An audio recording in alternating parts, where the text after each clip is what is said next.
Ipahigayon sa Cebu City Sports Center ang sinulog sa kabataan sa lalawigan ug sa Dakbayan. Usa ka semana sa dili pa ang sinulog Grand Parade.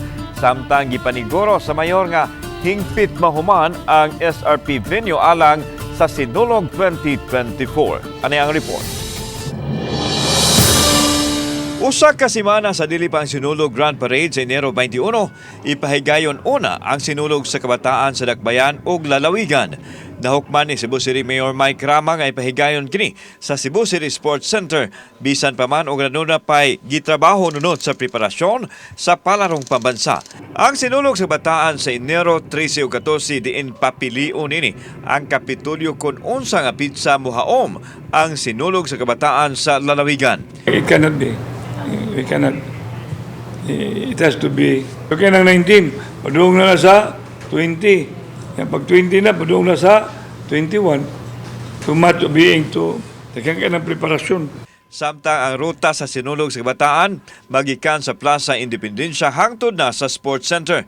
Gimanduan na sa mayor nga tangtangon ang mga BRT Road Separator. Kini aron dili makamugna og peligro sa mga moagi sa Osmeña Boulevard nga mausay ruta sa mga penitential walks sa imahe ni Senior Santo Niño.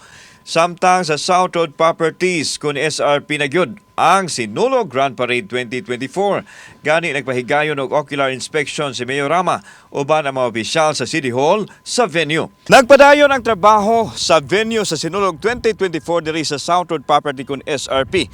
Gipaniguro ni Cebu City Mayor Mike Rama nga mahuman kini sa dili pa moabot ang tukmang panahon. Simentado na ang gianan sa mga ploto o gisugdan usab pagbutang og plywood ang entablado nga sayawan sa mga contingents. Dako na og kalainan ang sitwasyon karon kung itandi sa niaging tuig nga lapukon ang dapit. In 2 weeks' time, because the stage is already in place, they're just putting the plywood. In 2 weeks' time, including asphalting, cementing, and the grandstand, rain or no rain, and that will be finished. Kauban si Clufer Lumayag, ako si Alan Domingo. Balitang Bisdak.